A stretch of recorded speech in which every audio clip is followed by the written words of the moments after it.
La sentencia, el juicio contra 3 jóvenes por una violenta agresión en la madrugada de Año Nuevo en 2019.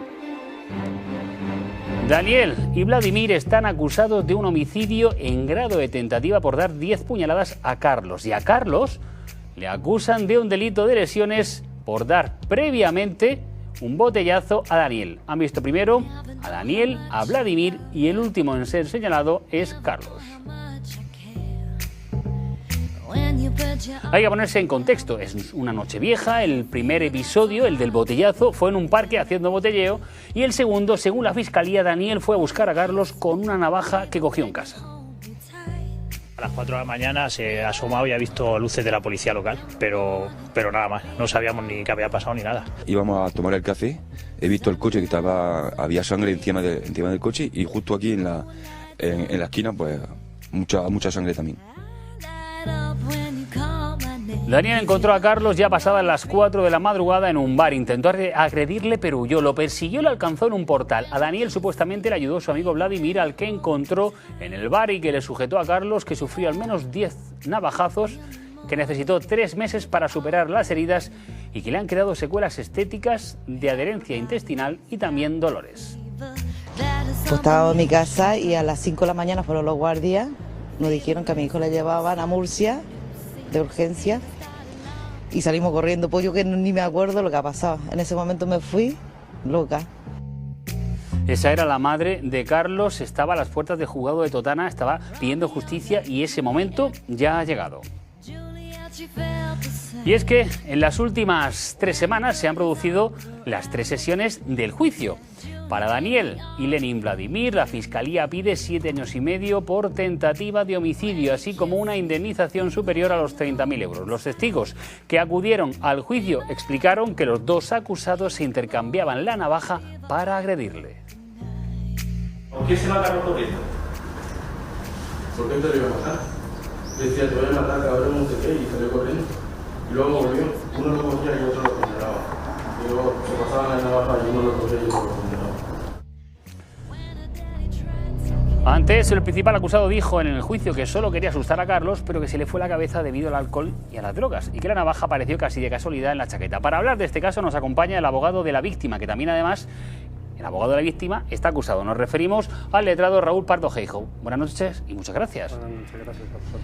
Bueno, visto para sentencia este asunto, empecemos por el último punto. A Carlos también le acusan y hasta le piden una multa que creo de 900 euros. Sí, bueno, lo primero que quiero precisar es que no solo se le acusa de tentativa de homicidio, sino esta parte de tentativa de asesinato, pidiéndole 14 años a cada uno. Lo segundo también, que no son 10 puñaladas, sino que fueron 14. A partir de ahí, una única precisión. Como el juicio está listo para sentencia, yo tengo que respetar la presunción de inocencia de estos 2 acusados y, por tanto, todo lo que yo diga hoy aquí es según mi subjetiva cosmovisión. Quiere decir que no tiene ninguna validez. La validez la tiene cuando el tribunal dicta la sentencia correspondiente.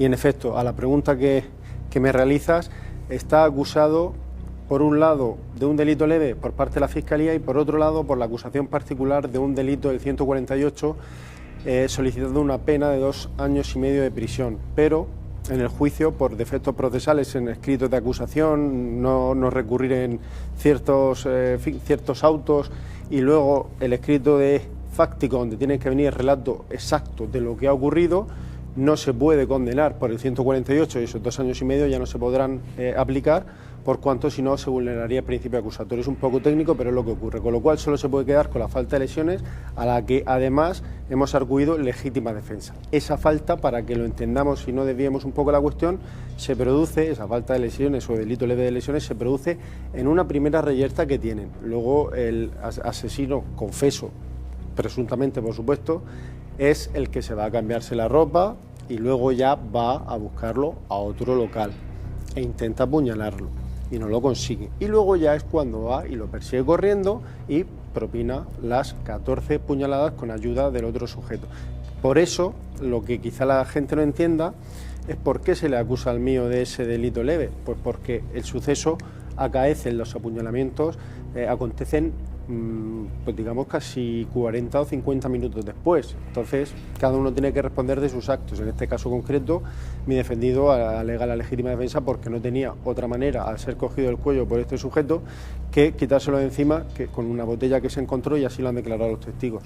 Es en el primer episodio. En el primer episodio. Que es que la propia Fiscalía recoge incluso que el que agrede primero es Daniel y el otro, Carlos, el que se defiende con la botella que incluso estaba bebiendo Daniel.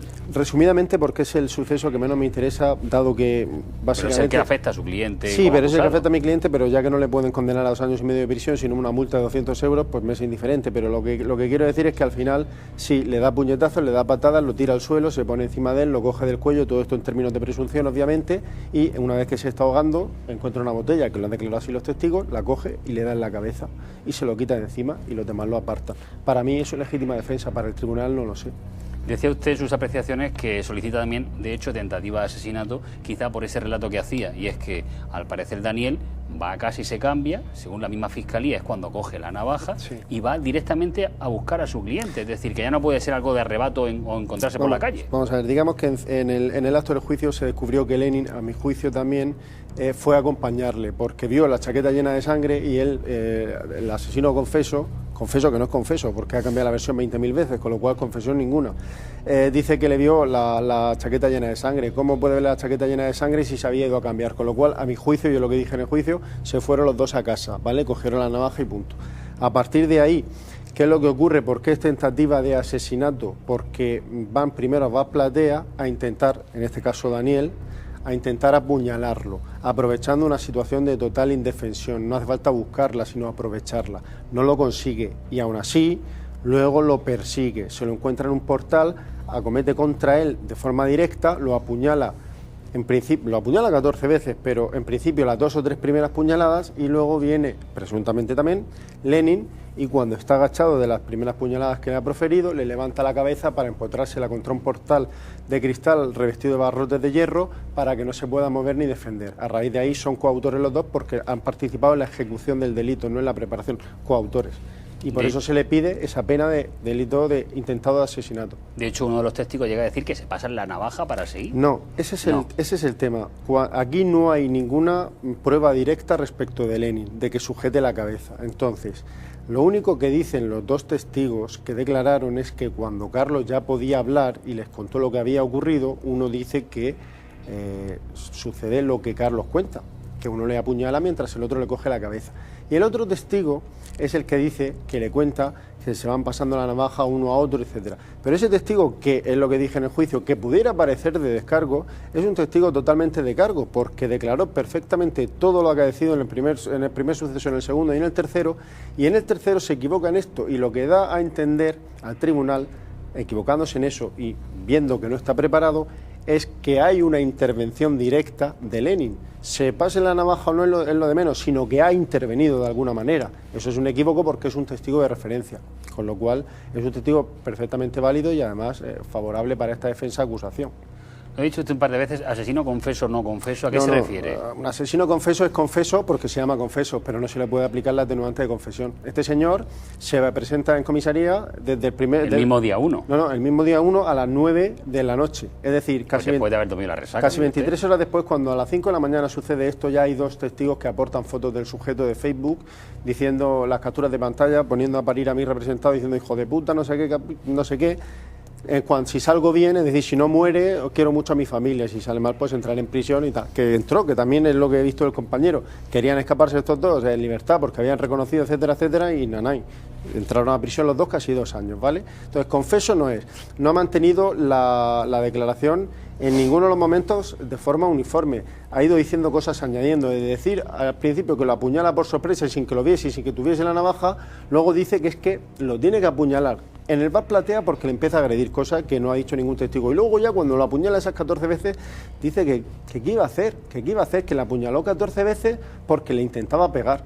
Luego ya no quiero ni contar lo que la defensa arguye, con todos los respetos que le tengo, respecto de que no hay ánimo de matar, porque en vez de darle 14 puñaladas le podía haber dado 30 y solo le dio 14, claro, se fue. Pues mire. A eso voy. ¿Se ha pedido la libre absolución de los principales acusados? Sí, por eso también es totalmente incongruente, incompatible con una confesión pedir la libre absolución. De hecho, es que el propio Daniel es en el juicio el que ha cambiado la versión totalmente, hasta el punto de decir que es que él dio una...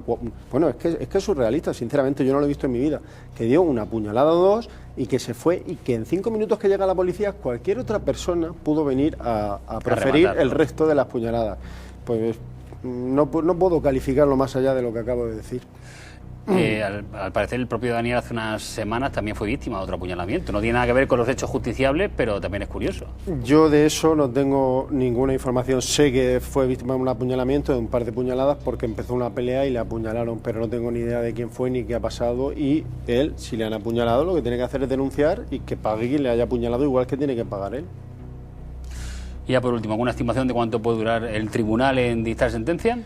Pues eso no lo sé, el caso ha durado 3 semanas, son múltiples testigos, es complicadísimo determinar la participación de cada uno, y el tribunal tendrá que meditar bien si desde luego concurre o no confesión, que a mi juicio no concurre, y la participación de Lenin en los hechos, que hay una cosa muy importante, y es que lo único que termino para la incriminación, porque normalmente tuve que decir también que podía ser cooperador no encubridor, por encubrirle, ayudarle a deshacerse de la navaja, etcétera.